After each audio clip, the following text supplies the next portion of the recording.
but God's kindness to you, provided you continue in His kindness. Otherwise, you too will be cut off. So ngayon ho, umaga nito, our topic is entitled Two Metaphors. So tayo ay manalangin. Let's pray. Dakilang Diyos, maraming salamat, Panginoon, na ang iyong grasya. Lord, your grace makes all the difference in our lives. Lord, because of your grace, we are who we are.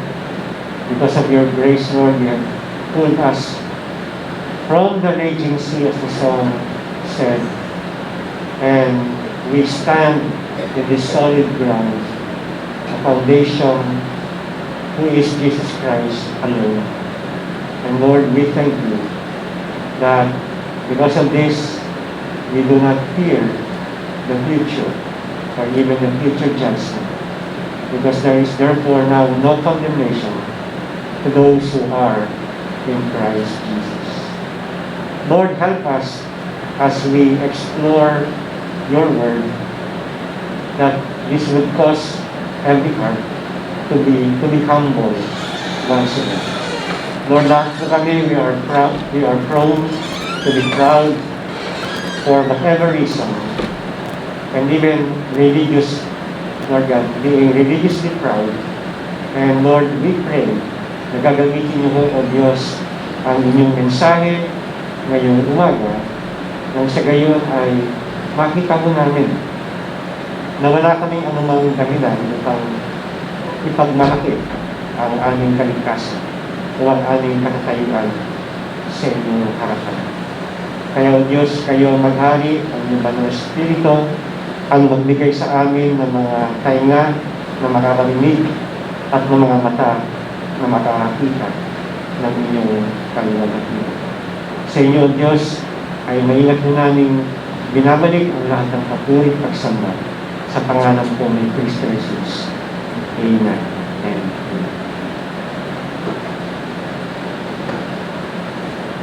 Sa ating mga pagtalakay nung nakaraang linggo, o yung mga nakaraang linggo pa, nung sinimulan po natin yung Romans chapter 11, pinakita ko sa atin ni Pablo na yung pagtanggi ng mga Jewish people ay hindi ho complete or hindi ho total.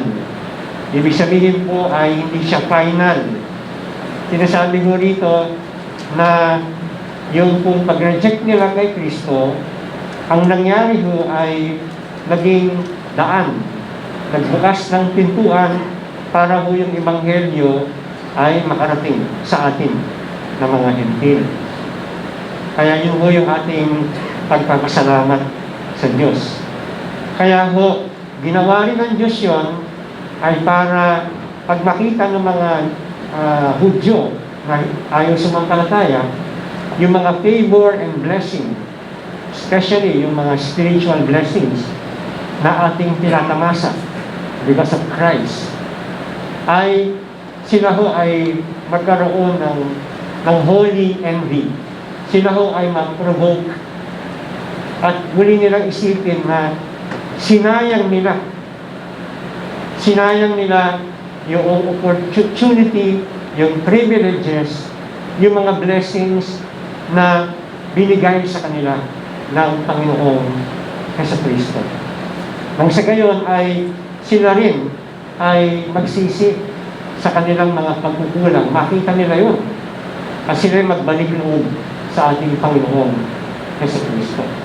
Kaya nga, yung pagtanggi, pagtakwil ng mga hintian ng mga Hudyo sa offer ng salvation by grace, ang nagbigay ng daan, no, para yumabong lalo pa at lumaganap lalo pa ang Ebanghelyo, mas lalo na kaya na yung spiritual riches ay mararanasan ng mundo kapag magbalik loob later on ang mga Hudyo sa Panginoong Jesucristo. So yun po yung ating nakita noong nakaraang linggo.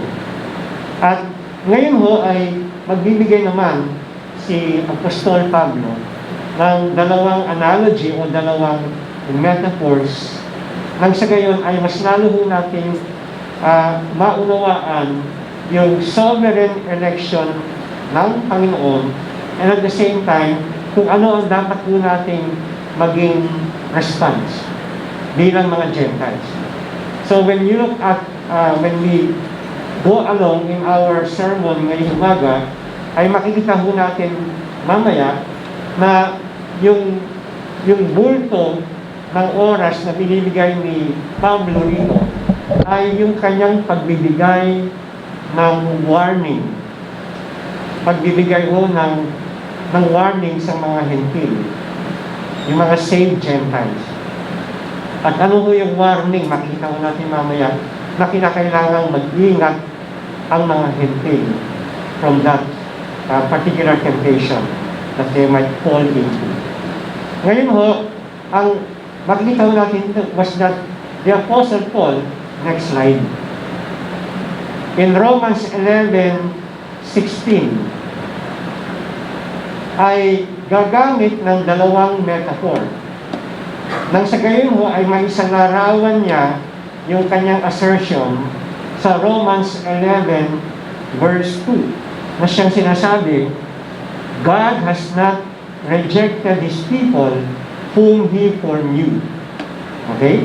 So hindi niya totally itinakwil ang kanyang mga bayan na kanyang noon pa ay kinilala na.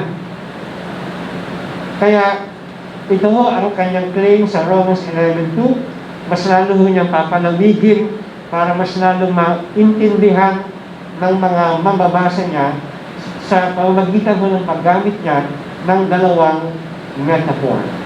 Okay? Merong pang plano ang Diyos para sa mga Israelita.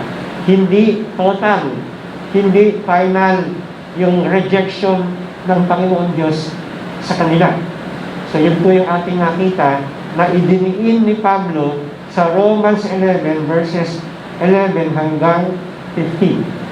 Dahil may plano ang Diyos na magkakaroon ho in the future ng tinatawag na national regeneration ng mga Israelita.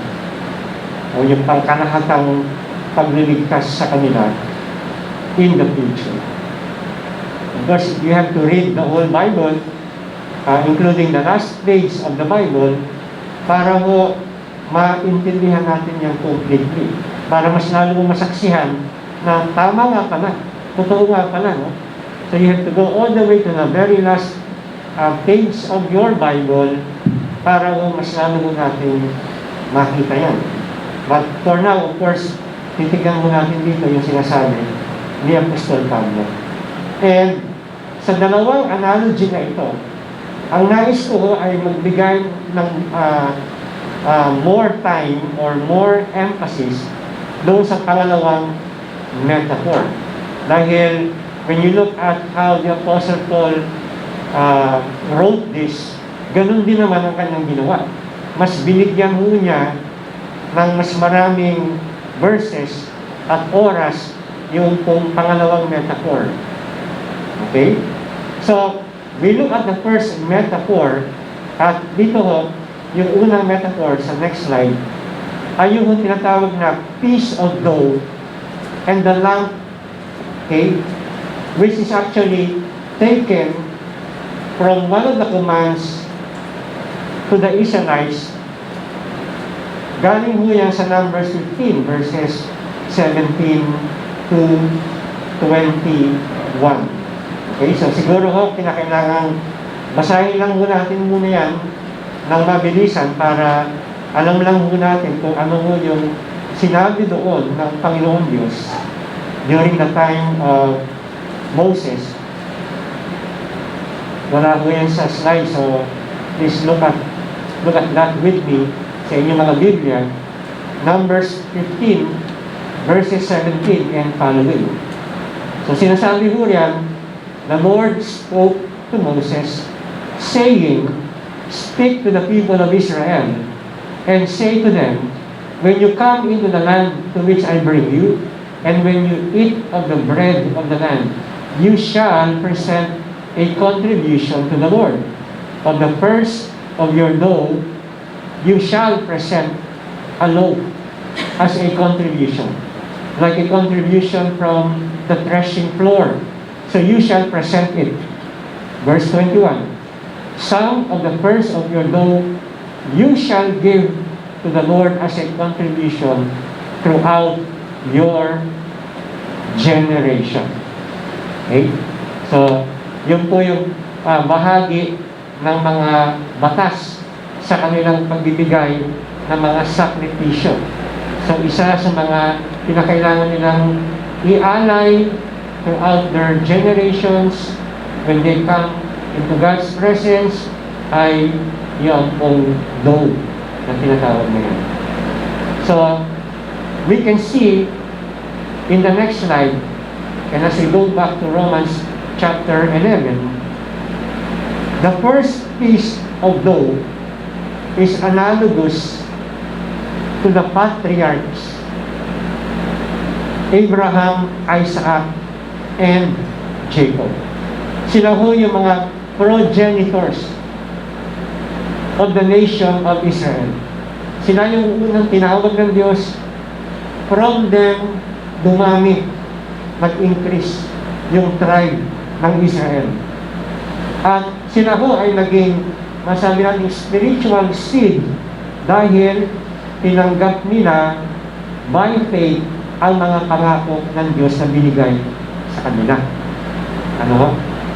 Kaya ho, yun yung binabanggit dito ni Apostle Paul, no? So we can see here, brethren, na ina-apply ni Paul, okay, yung principle na ito, that the first fruits serve as the pledge of the final harvest. So sila yung unang harvest ng kaligtasan. Okay? So mahalaga makuha mo natin yun, ano? Sila yung unang first fruit nga ho sila.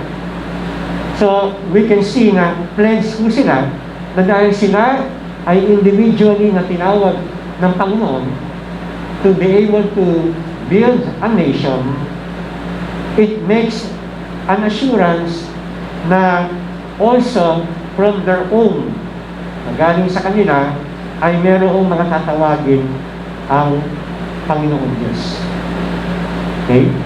From this saved and holy forefathers, God will also raise up a believing remnant of Jews. Na siya nakita ho natin also here in Romans chapter 11, verse 3 and verse 4, na may mga believing remnants. Dahil may covenant, God has made a covenant.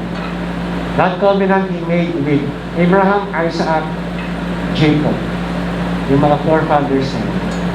And He will fulfill that covenant in His own plans, sa kanyang sariling pamamaraan para sila ho ay makakilala sa kanila.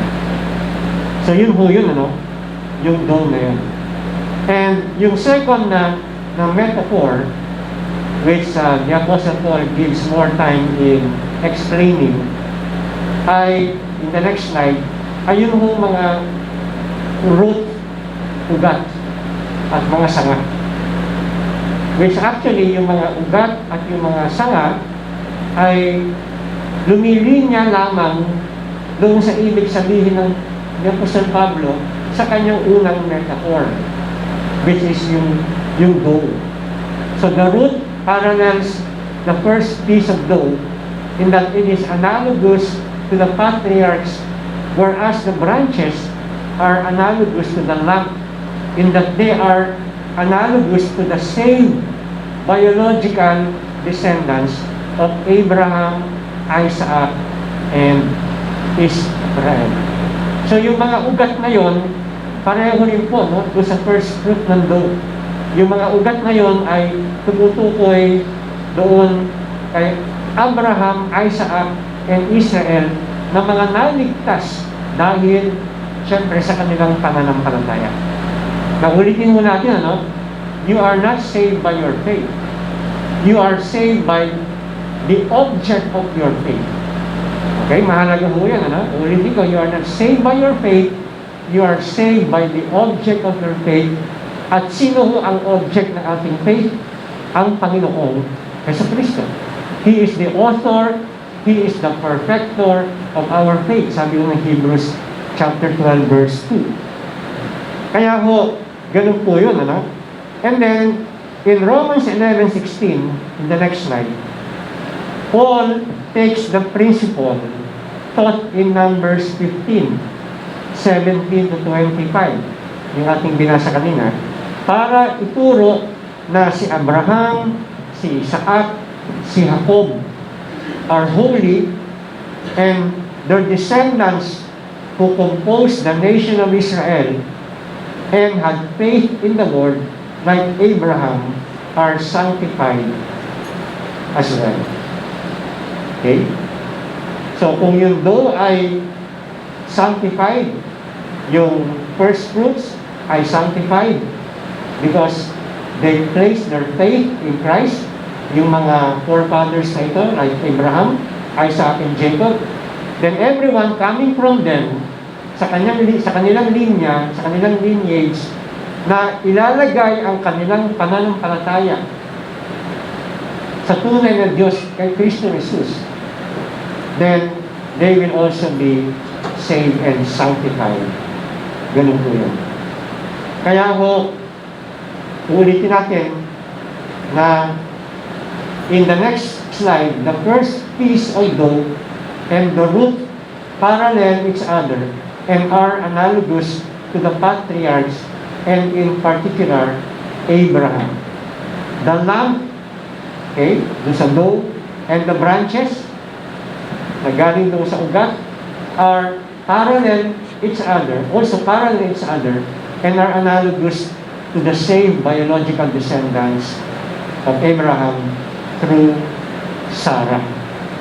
Okay, so alam natin na si Sarah ho, supernatural yung kanyang childbearing dahil they were past the age of childbearing. It is impossible for them to have their own children, especially si Sarah nga ay buog, ano. Kaya Isaac was a miracle because he was the son of promise. So yun yung nangyari doon. Now, in Romans 11:17, in the next slide, the Apostle Paul now presents the conditional statement in order to remind yung kanyang mga Gentile Christian readers that branches were broken off. So meron hong mga sanga na pinutol. May mga sanga na pinutol at inalis. Sinasabi niya sa verse 17. Okay, look at verse 17 again. But in some of the branches were broken off. So hindi sinabi ng all. Some of the branches were broken off. So, nire-remind mo na merong ang Diyos mismo, ang kanyang kamay mismo, ang nagputol at nag-alis, okay, sa mga ibang mga branches na yun. Sinasabi niya, unsaved Israelites and they, as a wild olive tree, have been grafted in among the branches. So ito, yung mga tinatawag na mga born-again Israelites, or what they call today as Messianic Jews. So sinasabi ko rito, wild olive shoot. So sino yung nire-refer dito na wild olive shoot? Yung mga Gentiles. So pag sinabi mo, ang isang puno ay wild, o ang isang vine, ang isang olive tree ay wild, ibig sabihin po nun ay, hindi mo ibig sabihin na nangangagat na. Hindi mo yung wild animal na nangangagat. Pag sinabi yung wild, hindi siya naaalagaan. Hindi siya na-cultivate, hindi siya na-tatabasan. Hindi siya naaalagaan nga eh. Hindi napapansin. So, you just see them somewhere in the wilderness, at ano lang, walang pakailam yung mga tao. Hindi siya bahagi ng iyong magandang hardin na inaalagaan mo ng mabuti para siya ay gumanda, para siya ay mag-spread out, para siya ay maging fruitful. Kaya wild olive tree. Yung mga Israelites in the Old Testament, they were considered not as a wild olive tree, but an olive tree na kinalinga, pinili, kinultivate, inalagaan, minorish, binantayan ng Panginoong Diyos. Minahal ng gusto ng Panginoon. They were so precious in the sight of the Lord. Kung kayo ay merong favorite na plant, talagang todo ang inyong pagbibigay ng alaga, ng oras. Lahat ginagawa ninyo para hindi siya malanta, hindi siya mamatay. And in fact, bisa ginagawa pa nga natin ay pinuputulan pa natin and then para mag-reproduce pa tayo ng mas marami. Di ba? And yun ang Israelites, kung paano sila inalagaan ng gusto ng Panginoon. Kaya hindi sila wild olive tree. Pero yung mga Gentiles, well, hindi sila yung object ng care ng Panginoon as nations. Of course, we are not saying na sila ay hindi nakatanggap ng general or common grace ng Panginoon. We all know that the common grace of God benefits everybody, whether believers or non-believers. We have rain, we have the sun, we have the wind, we have trees all over the place na dapat makinabangan mo natin. Di ba? That's the common grace ng Panginoon Diyos. From the hand of God, every creature ay kumakain. That's the common grace. But when we talk about, brethren, a personal relationship sa Panginoon Diyos, na kung saan iniingatan ng Diyos ang kanilang buhay, ang kanilang puso at kanilang isip, not to be corrupt, but to be holy and to be sanctified. Nandyan ho, yung mga laws. When you look at the book of Leviticus, nandyan ho yung mga laws, and the very purpose of the law in Leviticus is so that as God is holy, His people will also become holy. That's the purpose. As for the pagan nations, brethren, well, walang ganong kalinga. Kaya nga nabubuhay sila in idolatry, nabubuhay sila ng punong-puno ng kasalanan at kalaswaan dahil they were wild olive trees. They were not under the loving care ng Panginoon Diyos. Pero anong ginawa? Ano ho ang ginawa dito? Well, sinasabi ho dito sa verse 17 na although you were a wild olive shoot, gumawa ho ang Diyos. You know, God is really great in terms of doing miracles. Ano ha? He's a God of miracle. At ang ginawa ko niya rito ay may mga tinanggal siyang mga branches, those who did not believe in Him and in Jesus Christ. They were broken up. And then, those wild olive shoots who believed in Him at yung kanyang mga tinawag, ano ho, were grafted in. So sila ho ay in-insert, sila ay in-include doon ho sa vine. Sabi ng Bible, the Father is the vine dresser, sabi ni Christ, and I am the vine, John chapter 15. You are the branches, sabi ng Panginoon. So, now, yung mga inilagay, which is yung mga believing Gentiles, inilagay na ngayon sa katawan ni Kristo as they were now baptized into the body of Christ. From that point on, ay meron na hong buhay. na nanggagaling ho sa buhay ng ating Panginoong Jesucristo. Kaya, ang sabi ni Christ sa John 10:10, that the thief comes only to kill, steal, and destroy. But I give you, sabi ng Panginoon, abundant life. Again, that is in the context, John 15 kasi yan, in the context of the vine and the branches. Kaya mo, this is something na pinapaalala ng mga ng Panginoon through Paul sa mga Gentiles, mga Roman saved Gentiles, na originally, hindi kayo bahagi ng olive tree ngayon. Ng magandang olive tree ngayon. Mga wild kayo ng olive trees. Parang patapon na ang buhay ninyo. So he also reminds them, next slide, in this introductory sentence, that they have become recipients of the rich root of the olive tree. Abraham, and in particular, the divine promises given to him contained in the Abrahamic covenant, which is of course in Genesis chapter 12, verses 1 to 3, the Abrahamic covenant. I will bless you, and you will be a blessing to many nations. Those who bless you, I will also bless. So basically, those who believe in what you have believed in, then I will also bless. I will also save. Yung po yun. Hindi ho literal na when you see a Jew, may nakasalubong ka Hudyo, at sinabi mong God bless you, ibig sabihin, God will also bless you in return. Eh, hindi ho ganun yun. Okay?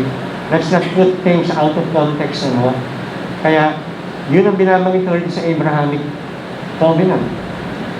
So, a wild olive, next slide, refers to the Gentiles in contrast to the olive tree. Yung binabanggit mo natin kanina, which in the Old Testament was used metaphorically of Israel. So you can check that out na lang mo in Jeremiah 11:16-17 and Hosea 14:4-6 na nire-refer dyan as olive tree ang nation of Israel. At sabi niyan, and were grafted in, no? Itinabit.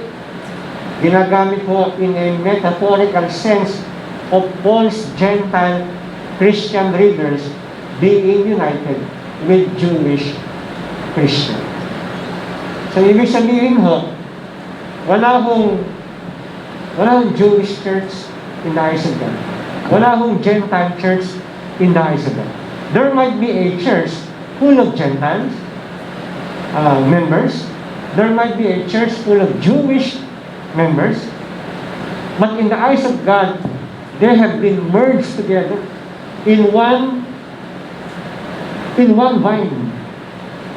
So, believing Jewish people became branches, and believing Gentiles became branches as well, and we were grafted in, and we only have one vine. Kaya ho, nagkaroon na ngayon ng unity na tinatawag. Now, please turn with me, wala ko yan sa ating slide. Samahan niyo ako sa Ephesians chapter 2.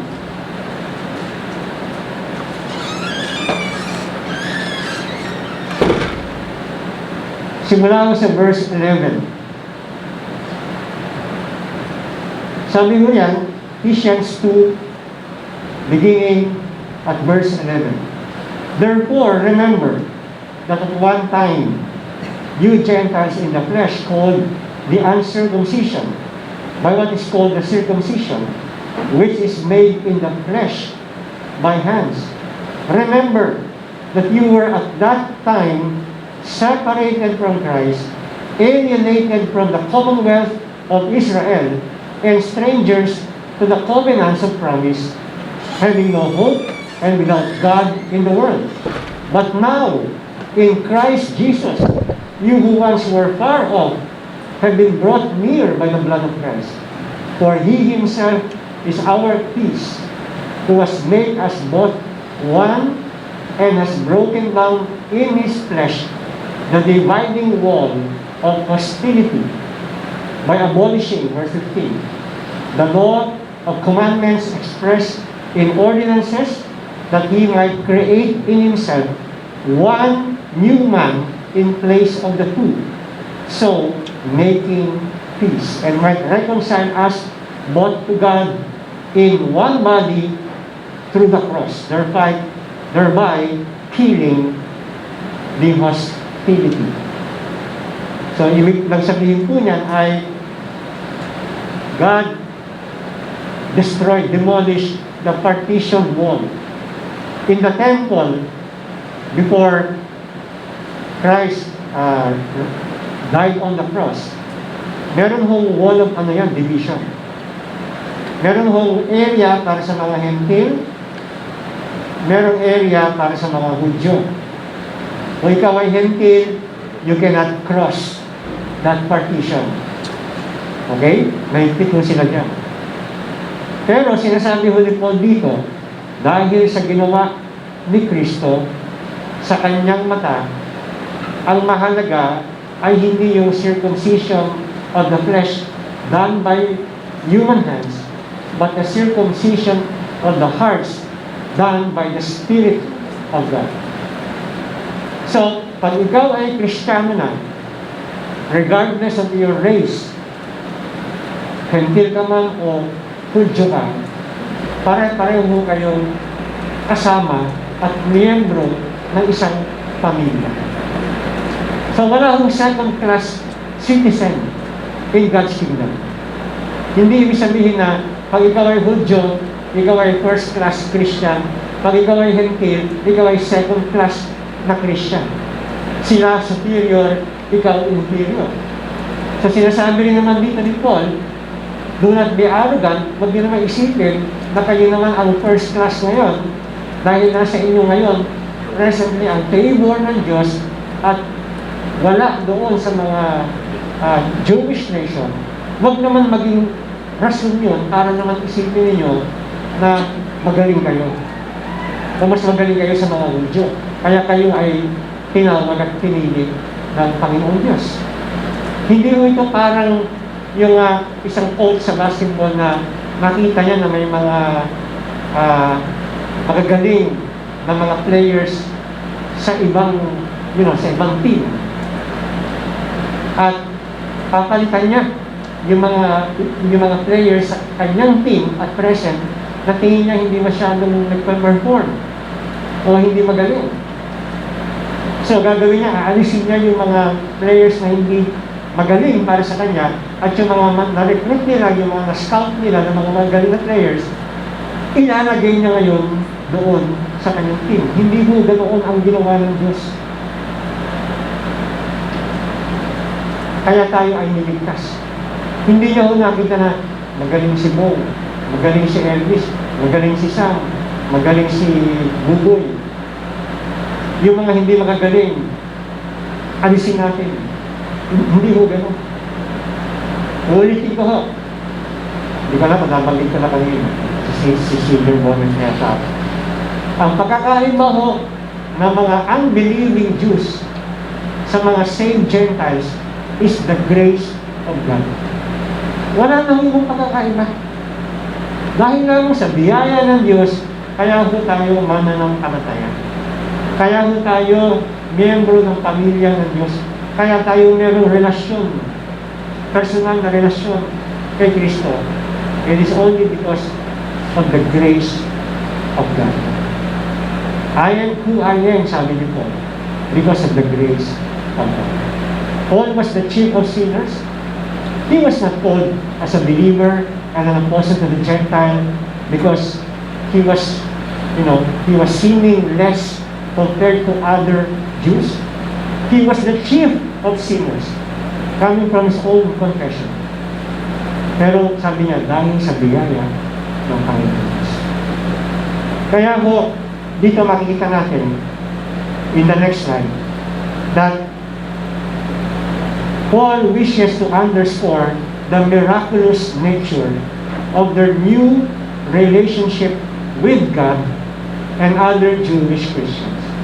So Paul reverses the procedure and speaks of the grafting a wild olive onto the stock of a good olive tree. And then later he speaks of grafting back some of the good olive branches that have been cut out. So, ibig sabihin po rito na later on, yung whole mga pinalis, because of their present unbelief, but later on, God has called them to salvation. In time, they will believe, and they will be what? They will be brought back. Ibabalik. Well, sometimes in the agricultural world, that might not be possible na tinanggal mo na. Tapos, after several months or years, yung tinanggal mo, ibabalik mo ulit. Pero ang Diyos to, gaya nga nasabi ko natin, when it comes to salvation, okay, He is the Master Savior. Kaya mo niyang gawin kung ang nais mo niyang gawin. So, a procedure, next slide, of grafting a wild olive onto a good olive was not the normal process. Hindi mo yan talagang normal na ginagawa. Which is why Paul reverses the normal procedure in order to humble those Gentile Christians who might become arrogant towards Jewish Christians and also towards the unsaved Jews. Okay? Kaya ho, mahalaga yan, na bilang mga mananampalataya, makita ho natin na hindi naman ho talaga karapat-dapat na tayo ay iligtas. Pero God, brethren, actually do things beyond the normal, beyond the common procedure.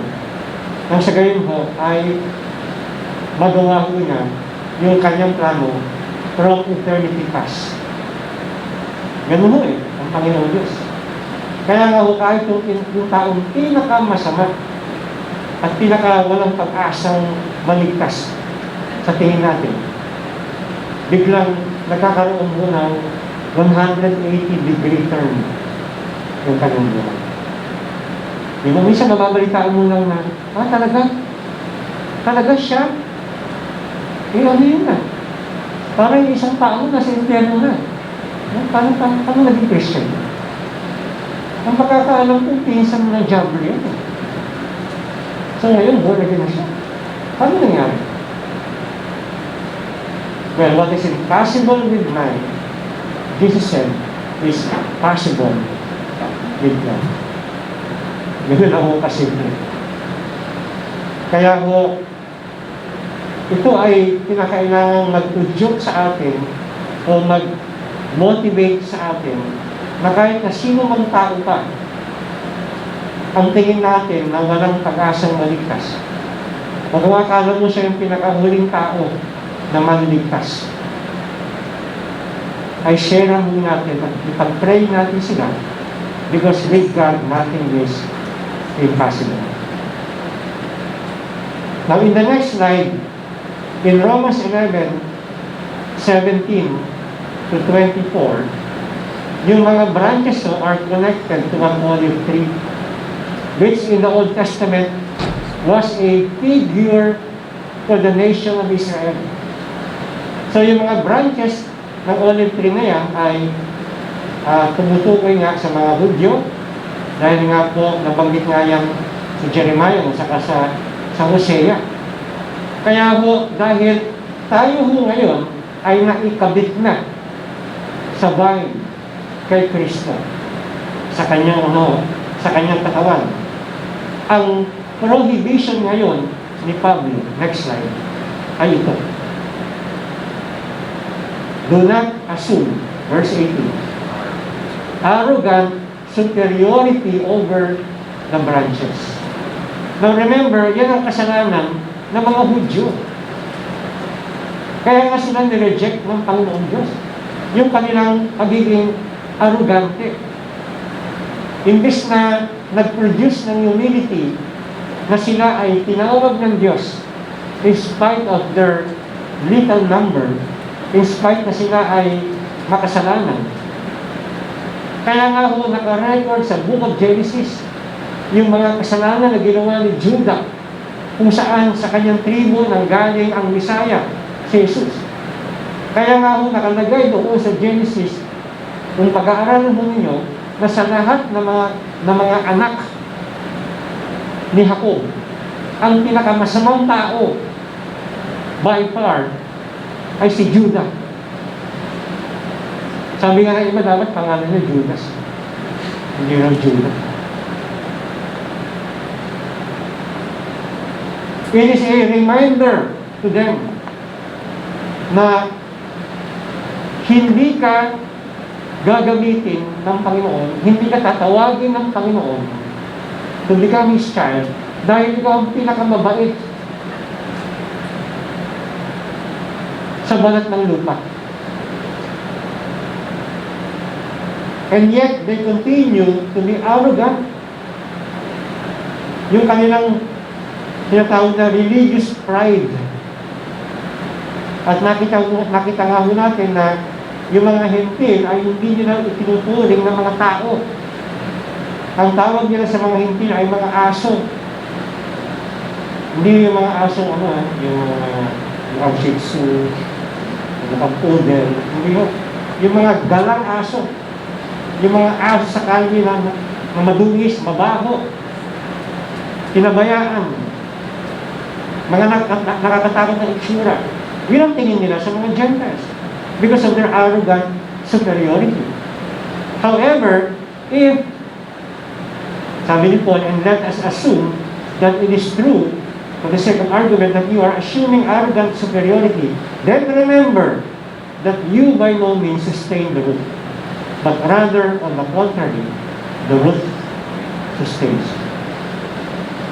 Kaya ho, ang tanong dito, yung sanga ba ang bumubuhay sa ugat at sa buong puno? Sa kanya ba nanggagaling yung supply ng buhay to nourish the whole tree?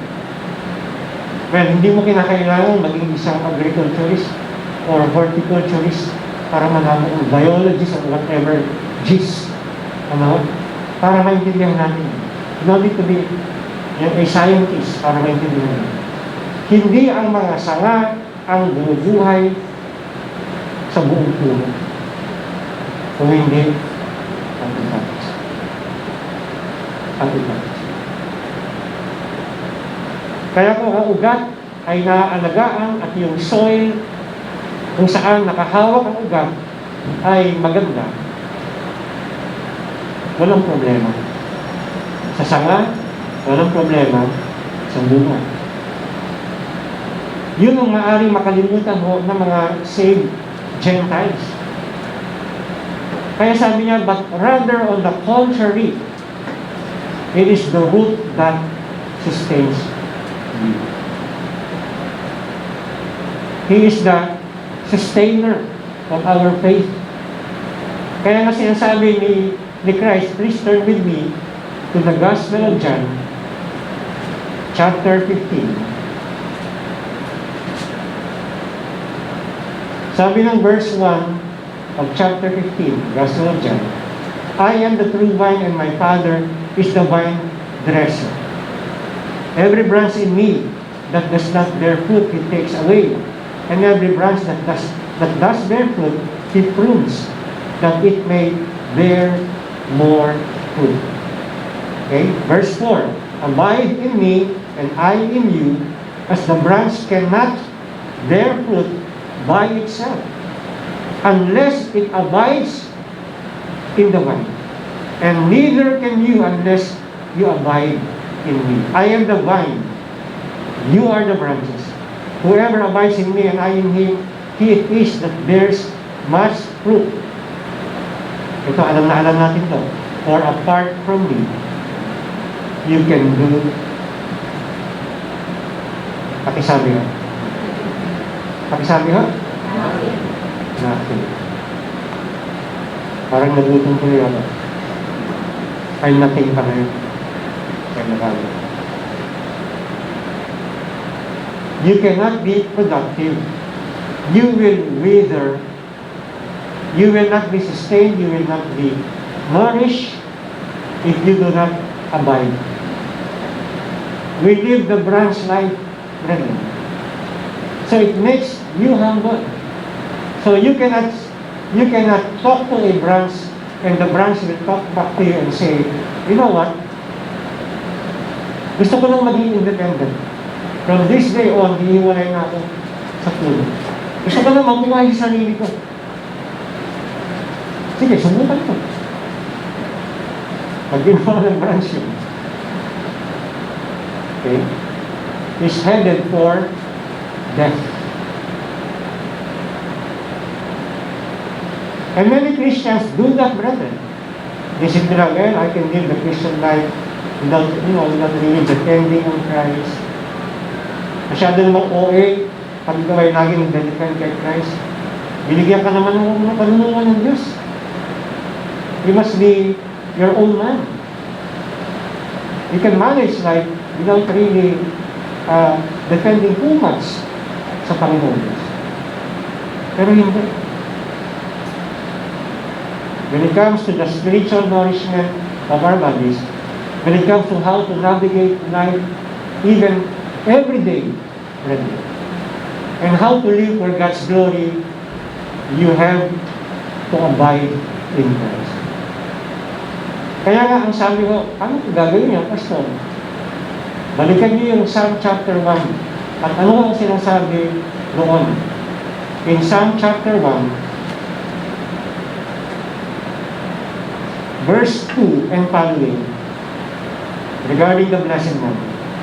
But his delight is in the law of the Lord, and on his law he meditates day and night. So siya ho ay nag-a-abide, ibig sabihin, every day, yung source ng kanyang nourishment spiritually ay galing ho sa kanyang pagbubulay-bulay ng salita ng Diyos.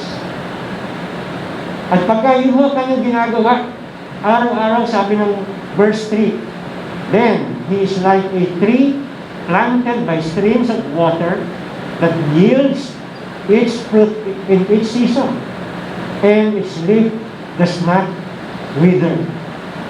In all that he does, he prospers. Amen? So when you send your roots deep into the water of God's word, and your root is always hydrated by the water that washes your sins and cleanses you from corruption and sanctifies you, brethren, to become more like Christ. If you are always hydrated, hindi ka makakaroon ng spiritual heat stroke. Okay? Narinig niyo ngayon? Hindi ka magkakaroon ng spiritual heat stroke. Because you are always, brethren, nourished under the running water, the flood of water na galing sa salita ng Panginoon. Pero, if a person is arrogant and proud, sabihin niya, well, hindi ko lang masyadong kailangan niya. Basta alam naman ng Diyos na meron ako relasyon sa Kanya, mahal niya ako, mahal ko siya. You know, these are types of attitude that are empty and punong-puno lang mo ng kayabangan. Because if you know the branch life, brethren, you will do some chapter 1. Gagawin mo. And you are not even really trying to make it as a worry in your life. Hindi mo pinaproblema na ako kaya ay masusustain, ako kaya ay tatagal, Ako kaya ay lalago bilang Kristiyano, ako kaya ay magiging matibay, ako kaya magiging matagumpay bilang Kristiyano. Hindi yun ang unang mong worry, hindi yun ang unang mong iniisip. Ang unang mong worry, ang unang mong concern ay, ako ba ay lumalakad sa salita ng Diyos? Ako ba ay nakadikit, nakadepende? Ang salita ng Diyos ba ang aking sandigan? Siya ba ang pundasyon ng aking buhay? Ito ba ay aking hinahayaang mangusap sa akin araw-araw sa buhay? Hinahayaan ko ba na ipakita sa akin ng Biblia kung ano yung dapat iayos sa buhay ko at kung anong kinakailangan iwasan at kung anong kinakailangan ipagpatuloy na gawin? At ang lagi mong aim, ang lagi mong mitin ay, Lord, gusto kong gawin ang mga ito mula sa inyong salita dahil mahal ko kayo at nais ko kayong bigyan ng patuloy. Hindi pa rin magmalaki na ako. Ikaw ba nag-quiet time ka? Ako nag-pray na ako. Ikaw, nag-quiet time ka ba? O ilang oras yung quiet time mo? Ako 2 oras. So, hindi ho yung dahilan kung bakit natin ginagawa ito. We want to walk in the truth. Teach me your ways, O Lord, that I may walk in your truth. Give me fear and an undivided heart. Yun po yung laging motibo. At yun mo yung prayer nga ni David in Psalm chapter 8. And kung yan mo ang ating mentality at ginagawa, you will not have any arrogant superiority. Kasi alam mo, ikaw ay masusustain bilang Christian dahil si Kristo ang vine. And humbly, you are just saying to the Lord, Panginoon, tulungan mo ko to always remember and practice the principle of the branch life. Ako ay isang sara at hindi iba. Kaya, in the next slide, we can see here the prohibition, do not assume arrogant superiority over the branches. Okay? So, it is addressing the Gentile Christian attitude towards both saved and unsaved Jews. So, huwag kang maging arrogante at isipin mo na mas mas magaling ka, mas higit ka doon sa mga saved and unsaved na mga Jew. Now, the reason why Paul, next slide, does not want his Gentile Christian leaders to assume arrogant superiority over the saved Jews is that they are now on equal footing. Okay? So, magka-level na ho sila. Kasama ng mga saved Jews. Bakit? Dahil magkakasama sila sa isang olive tree. So, hindi ho marami yung olive tree. Hindi ho marami yung vine, isa lang. Wala hong 2 vine na kung saan yung isang vine ay magandang klase at yung isang vine ay pipitsubing na vine. At doon nakalagay yung mga Hudyo. Hindi na. The saved Jews and the saved Gentiles are connected together to one root because of their faith, which is not, by the way, earned by all means. Hindi mo. Hindi mo yung pinaghirapan, hindi mo yung pinagkaburan, hindi mo yung inipot, hanggang sa ikaw ay makaabot na sa points na pwede mo nang i-redeem yung points mo at makuha mo yung regalo mo. At katulad ng ginagawa sa mga Tom's World at sa mga ibang mga amusement parks. Hindi mo gano'n. So itong prohibition na ito ay dinisenyo ng Diyos para ho ma-maintain at tumibay ang unity between the Jews and the Gentiles in Rome. Kasi ho yung church sa Rome, nung time na yun, mixed ho siya. I believe mas maraming Gentiles, pero may mga kasama rin silang mga Hudyo doon. And you know, one of the ways to destroy unity is to become proud. Amen? Kaya nga ang sabi ni Peter, if you look up and turn with me sa 1 Peter I think it is in chapter 5. So, bisitahin lang muna natin yan.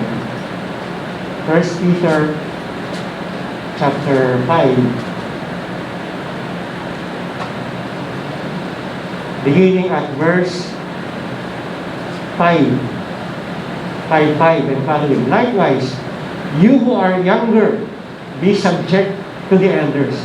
Clothe yourselves, all of you, with humility toward one another. For God opposes the proud, but gives grace to the humble.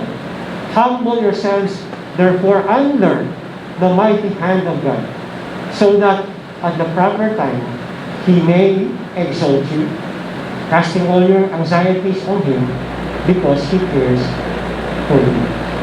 So dito, as Paul talks about how to shepherd the flock, he also admonishes, yung mga younger generation to be, subject to their leaders and elders.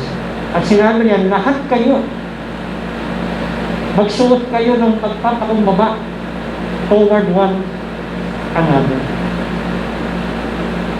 At gayon din, na sinasabi rin ng Biblia, turo ni Paul, in Philippians chapter 2. Punta tayo doon. Philippians chapter 2. Okay, beginning at verse 1. So if there is any encouragement in Christ, any comfort from love, any participation in the Spirit, any affection and sympathy, complete my joy by being of the same mind, having the same love, being in full accord and of one mind. Do nothing from rivalry or conceit, but in humility count others more significant than yourselves. Let each of you look not only to his own interest, but also to the interest of others. You have this in mind among yourselves, which is yours in Christ Jesus. So dito in verse 6 hanggang 11, the Apostle Paul talks about how Christ demonstrated His humility by taking the form of a servant. He did not regard equality with the Father, though He was equal with the Father. And yet, from the very highest, kaya sabi nga ng isang awitin kami, the stars He created, sabi niya, you were born underneath those stars. Nagpakumbaba ang Panginoon Diyos. Diyos na ho siya na marunong magpakumbaba. We're not even near God. We are broken and vile and rebellious people who are not worthy to be saved. And there must be zero room for arrogance. And there must be 100% room for humility, so that God alone might be glorified.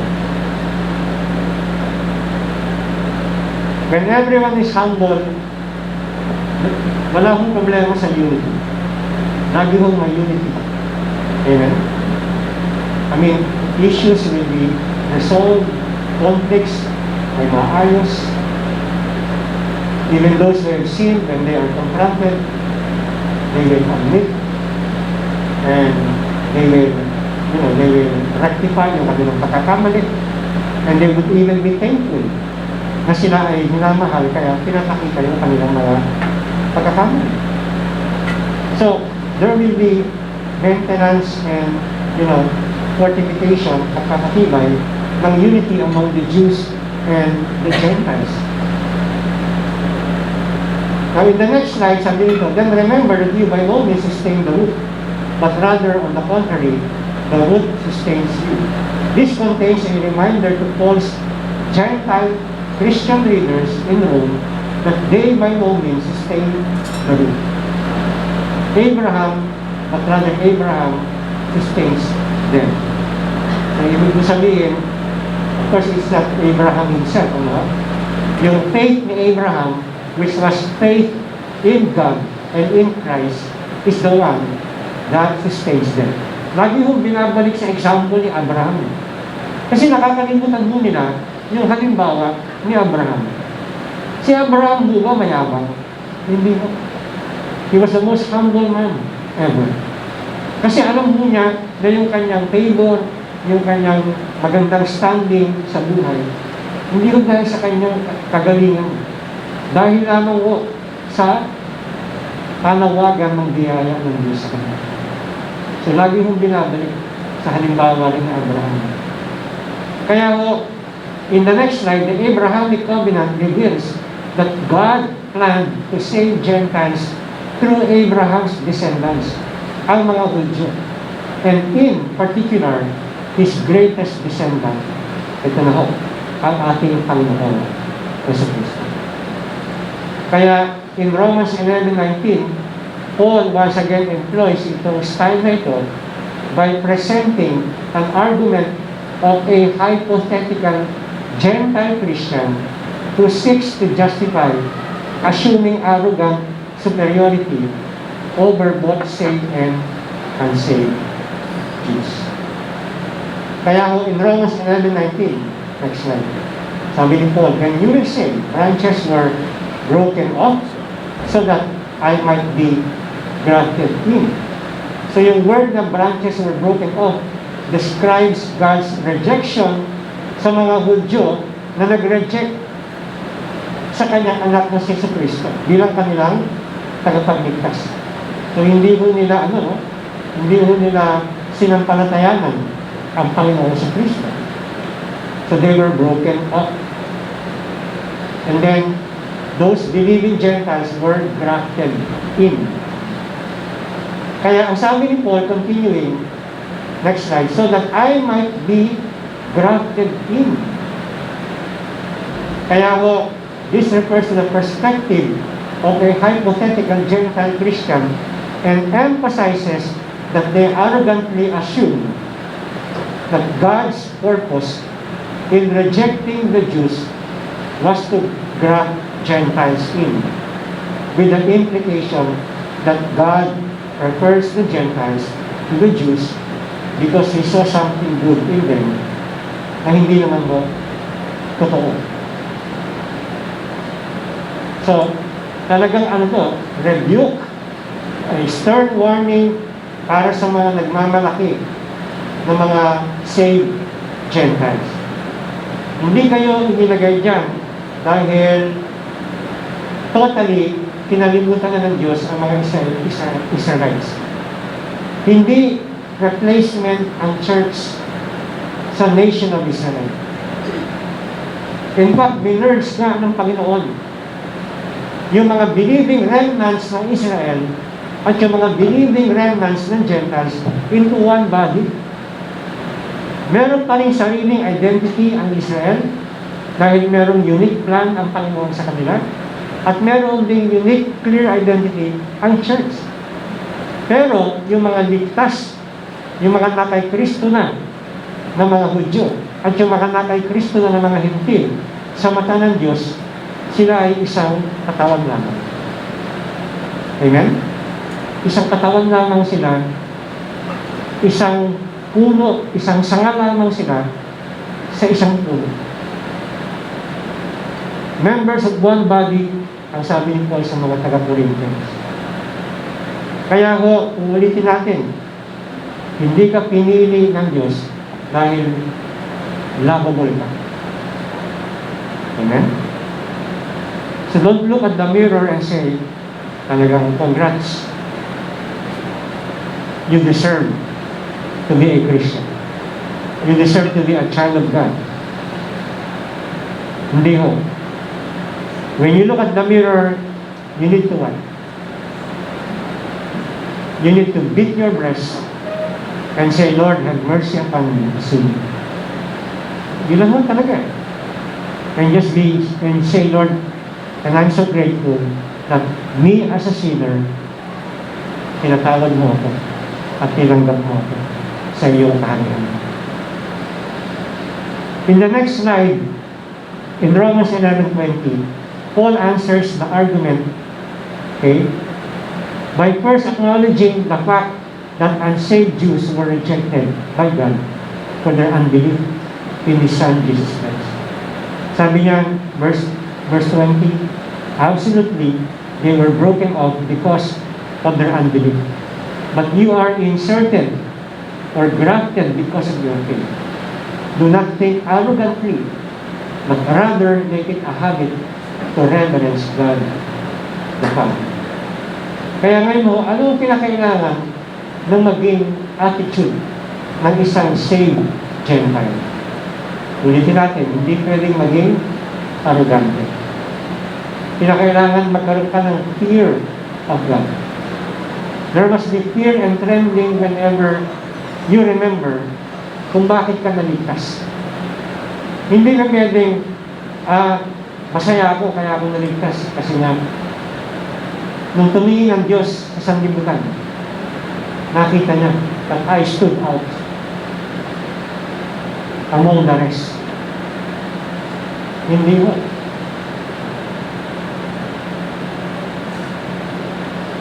Lahat po papunta sa impyerno. Amen? God could have bypassed everybody and skip over everyone. And He will still be a just and righteous God. Because no one deserves anyway to be saved. Everyone deserves just to go to hell and to be punished there forever because we have rebelled against our holy God. But the mere fact na ikaw ay tinawag, pinili ng Panginoon out of the millions of people should not cause you to be what? To be proud or arrogant. But it should cause you, brethren, to have, a habit of reverencing God and giving Him glory every day of your lives. Kaya sabi niyan, in the next slide, they were broken off because of their unbelief. Indicates that the nation of Israel was rejected by God because of unbelief, or in other words, failure to accept by faith Jesus Christ as their Savior. On the other hand, next slide, but you are inserted because of your faith. This presents a contrast between the Jews' rejection by God because of their unbelief and the Gentiles' acceptance by God because of their faith in Christ, and indicates that Gentile Christians were accepted by God because of their faith in Jesus Christ. So we can see here, brethren, that you were accepted not because of your works. Kaya hindi sinabi rito na you were inserted because of your works. We can see that at all. You were inserted because of your faith. And you were not saved by faith, dahil nasabi ko, you were saved by the object of your faith, ang Panginoon Yesu Kristo. So let's not make the same mistake na ginawa ng mga Hudyo. They were proud, they were arrogant, at sabi ng Bible, as we have read, God resists the proud, but gives grace to the humble.